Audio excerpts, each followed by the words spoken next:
Cheers, my guy. Cheers. Buen provecho. Buen provecho. So okay, so on this first episode of the Alexander Ad Agency podcast, the whole purpose of the show is to talk candidly and unscripted, nothing script, about basically, the daily life of a small business owners and the things that we go through, the things that we normally, I guess, don't talk about, with other people, but mainly amongst, ourselves and other. So what got you in the business, I would say? What even made you even want to be an entrepreneur, like here in Miami, Florida? Like, what made you even decide to make that decision? So, I've been an entrepreneur since I was 12 years old. Okay. And I say entrepreneurial because at 12 years old, you don't realize you have a business, but I became a DJ. Nice, and okay. When I became a DJ, I had my equipment, I had my clientele, I was getting booked out week after week. I had my driver who would drive me to different places, and we would have, sometimes 2 gigs at nice. a night, so that's where my inspiration for business owning started becoming, right? Okay. So we started charging people for house parties and then regular parties, anniversaries, and weddings and so on and so forth. So once we started doing that, then I realized there's a business in here. So I started hooking up with other DJs in other states. Okay. And then we created a collaboration and we created a corporation where we all would just name it one corporation and everybody would know who we are. So that's nice. Where the inspiration of entrepreneurial spirit started. That was one. Second thing is that in school I used to sell chocolates. There you go. Okay. And was it the chocolate bars where it's like the long ones with the white label wrapping around it? Was it those? Yeah. Or was it the other? No, it was the one that you bought at Costco or BJ's. Gotcha. Basically, they were just. Okay. Oh, it's kind of like packs like M&Ms and other packs. Because sometimes they have those programs where it's like a bunch of chocolate bars. Yeah, that the school does. Makes you make fundraisers. Okay, so it wasn't that, right? No, it was on my own. Nice. It was my father would buy me a box. Nice. Of $30 and basically sell it for $1. And then I started increasing it to $1.50 because the nearest grocery store around my school was very far. And when people used to tell, well, I get that for like 75 cents. Well, go get it. Exactly. Go get it now. Yep. Supply and demand. Boom. There you go. That's cool, man. That's cool. It's kind of, it's crazy. It's kind of like with me, right? How I kind of got into it, not necessarily on purpose. It's just kind of something where you were just doing things that were entrepreneurial and you didn't know at the time that it was kind of like that, right? Like business-wise. When I was in high school, I started going over here to Miami Palmetto High School down south in Pinecrest area. But long story short, I used to draw with Sharpies and markers on T-shirts, like custom designs with markers and pens and stuff like that. And I remember the first week I did it, I made $100 just by selling shirts for like $25 each, just from people knowing me as an artist at that time. I was the guy you would go to do your art homework for you because you didn't want to do it. They'll pay me $5 and then I can go and get, pizza and whatever with that money and splurge with it. So that's kind of how I started. And then this was around that whole Ed Hardy era when Ed Hardy and Pharrell's clothing brand, the BBC Ice Cream. Yes, I remember that. Yeah, that's when it was like popping, and that I really liked those like those very colorful designs or whatever. So that kind of inspired me, and I kind of always into art. Yeah, exactly. So that's kind of where my whole journey started with, I would say, entrepreneurial. And before that, I guess was one time when I was in, I believe it was middle school, and I was in art class doing this huge painting. Not painting. It was more of a huge sketch on this huge piece of brown paper, like these elephants. And I remember my art teacher told me she took it to like a art show, and then somebody offered to pay like $100 for it. So that was my first time with someone like offering to buy my work. Wow. So that was pretty cool. And then came high school with doing the whole T-shirt thing, and I was like, I want to do my own clothing brand. So that's when I ended up going to college or whatever Actually, I went to college to learn how to do graphic design, was because I was doing everything by paper. So I was like, you know what? I know there's a more efficient way to do my work and make it better than make it digital. So I'm gonna learn how to do graphic design. And that's when I went to college or whatever. So tell me a little bit about like because that sounds like a hobby to me, what you started doing and started making money, right? But who taught you about business? Shit, no one. I mean, if you think, no one really taught me. Not in my family. No one. It's something I had to learn on my own, I took courses on it. But no one really taught me about business. It's just something I started accumulating throughout the years of, whether doing freelance or working with other companies. But no one really taught me about business. I would say, like, from a first-hand perspective, like no one in the family, none of that. So there was no business talk. So you just went through a lot of trial and error. Oh, 100%. Through the whole process of just doing things and seeing what works, what doesn't work, what I like to do, going through that taking a longer route and just figuring it out. That's basically how I did it, or how I learned about business, I would say.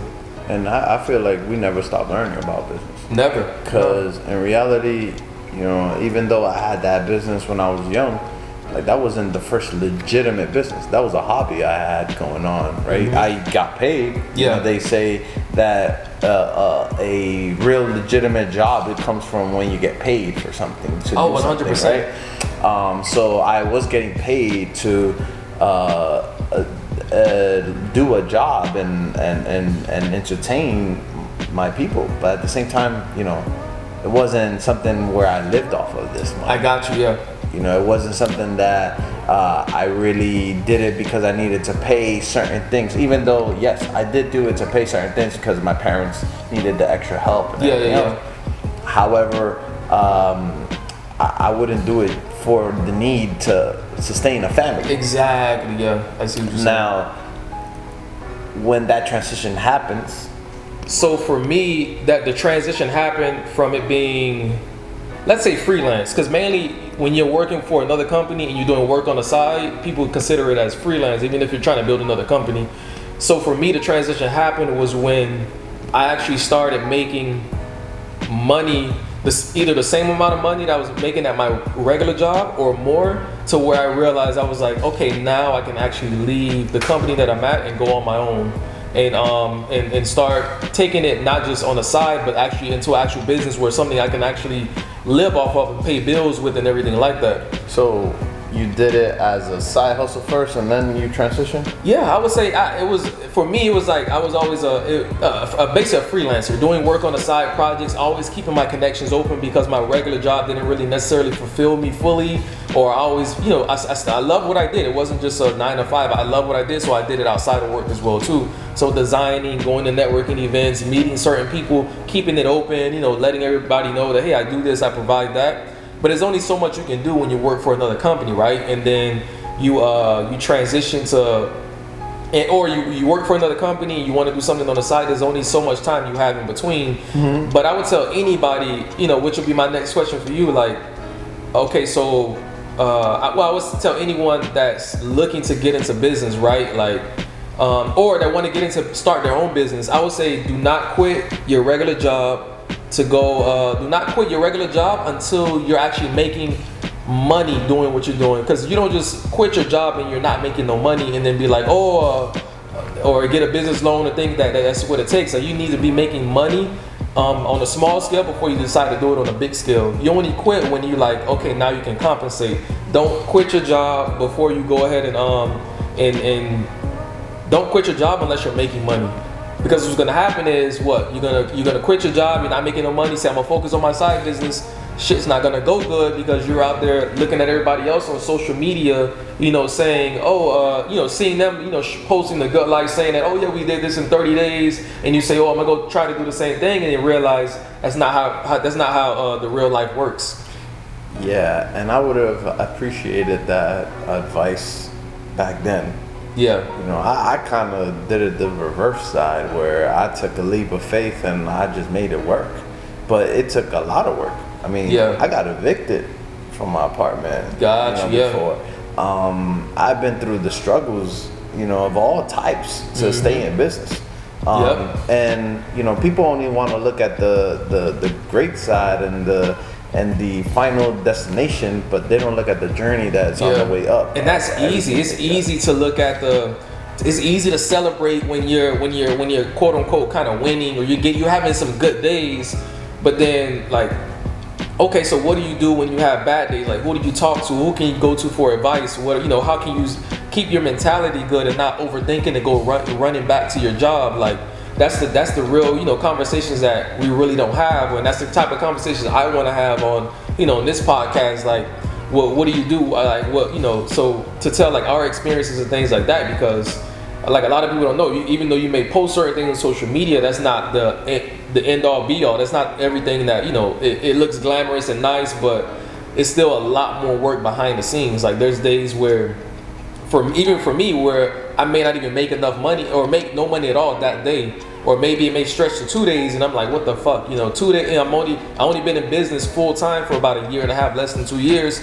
So it was like I never took a course on how to what do you do when you have those days, or how to try to prevent those days from happening. Even if I don't care if it's $5-10 you make from somebody paying you, how do you at least make some type of money so where it's not zero? Like, so those are the type of, I think that's the most important conversations, because those days are gonna happen. That can make or break a person. Yeah, and I feel that in reality, our parents not being business owners was a kind of a good and bad thing. Mm-hmm. So I'll tell you why is a good thing, because they had steady income, and we saw them work for somebody their whole life. Yep. However, it also taught us the other side, which is they worked for somebody. They needed to ask for permission when they wanted it off.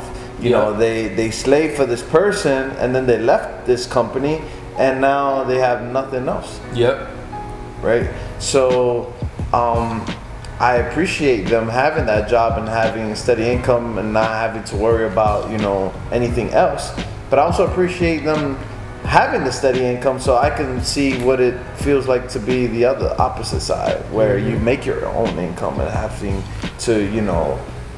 to produce yourself. Exactly. And kind of how we grew up, like you said, since our parents weren't necessarily major business owners where they can teach us certain things like early on, or at least in my case, right? For me, it's like let me see, get my point across. Okay, so it's like they can't necessarily, it's like, who do you, when you do try to go and make that switch into being, hey, I don't want to work for anyone, I want to go out and start my own business and do this or do that, most of the time your parents and your close family members are going to, tell you, try to convince you to stay, keep that job, or, they'll try to do whatever they think is safe, but they're not necessarily the ones to go to for business advice, because they're going to kind of like always try to keep you safe and hey, come back, this place is hiring, you don't have to worry about not getting paid. This place will pay you $20 an hour, So my goal, I really want to connect, have a place where we can talk to other people, or it's good to have, I feel like only other people that are doing the same thing that you're doing, in terms of they're out there they're hustling, they're starting their own business and corporations and companies. You only know the struggle if you're kind of going through similar situations. Like, someone in your family or friends can cheer you up if they, on the outside say, yeah, man, I like what you're doing, keep going, keep doing your thing. But unless they actually know what you're going through, they can't really give you much advice, or they don't really understand that much unless they've gone through it or going through it with you. So I feel like a lot of entrepreneurs like me and you connecting with each other and talking and having these discussions where we can know who to go to for advice, because they've gone through it and been through it, and be like, yo, there's a light at the end of the tunnel, So you're gonna have those days where you won't get paid or won't make any money, or it may seem overwhelming, right? So it's like, shit. And I was telling this to my mother the other day. I actually told her, listen, when you think you need money, you really don't. It's the day that you really, really, really starving, that money that you were waiting for finally hits. Yeah. Because the day you thought you were hungry, you weren't that hungry. Yeah. There's hungrier days. Yep. Right? And when you think about that, and you're in business, and you stop to think, oh, should I quit? Should I go and get my regular job? But then you say, you know what? I remember that day that I most needed that money, and that money came in. because Yeah. all the effort that I put into it came in the right time. Yeah. And that, it's crazy because that happens. The one of the best benefits of when you work for yourself is you can make an unlimited amount of money just in one day. Okay. I remember me when I was working full time graphic designer 2 years ago for a company, and I was getting paid about, let's say, $800 a week full time, but then after taxes about six something, right? There's days in business that I'm in now today where I can make that in one day. Clients are when the fucking stars are aligned and clients are paying up, everything boom, and that's one. And you go and look like shit. I remember, well, even if it's $400, that's in one day when it took you 5 days and maybe some overtime to make that, right? So you're really gonna have those days where it's very successful, but then when you have the days where I always try to keep this in mind, right? And for myself, it's like. When I have the bad days, I always try to remind myself, like, hey, tomorrow, you can wake up tomorrow and then somebody's gonna drop you some money, or a client's gonna send you a client that haven't paid in 2 months is finally gonna submit that payment, and then boom, you're fucking good. You made money that day. You made that. That's my whole definition of financial freedom, which I kind of mentioned to you earlier. I know it has a different meaning, but for me, financial freedom is when you're able to create and generate your own income. You don't have to go to and be at a physical job. You're generating your own money without being at another job, or you're getting paid a lot of money for your services. That's, for me, that's financial freedom, because you have the freedom to do basically what you want. So that's kind of my definition of it, and I think that's one of the best feelings. So when you have those days where it's slow or bad, you got to always keep in mind or make notes of what are the benefits, what is the major goal here, what am I doing? Like, I'm helping small business owners and entrepreneurs have a professional logo design at an affordable price. So I'm doing it for them. They don't have to worry about going and searching or you having crappy design work or getting scammed potentially online, which I hear stories about that all the time. So yeah, man, I mean, it's a lot. So I feel like us entrepreneurs connecting this way, or telling our stories, or talking about these things is one of the best things I like about this podcast and what I'm going to be doing, like, moving forward, for sure. Just having these candid, unscripted conversations, Yeah, and I felt that this was a great segment for my 2022 goal, because basically my goal was to give information out. Information out that you can't Google it. Yeah. You can't make it up. Yeah. It's real life. Exactly. And you need to pass through something, experience it. Yeah. To then understand, wow, that's how they overcame it. Yep. I can overcome it too. 100%. And one of the biggest things that I do for a business is I help businesses grow, and I help them expand, and I help them, sell it, and be able to acquire other businesses, and so on and so forth. And I see their struggles. I see that they've been in business 60 years, 40 years, 20 years, and they still go through their struggles today. Yeah.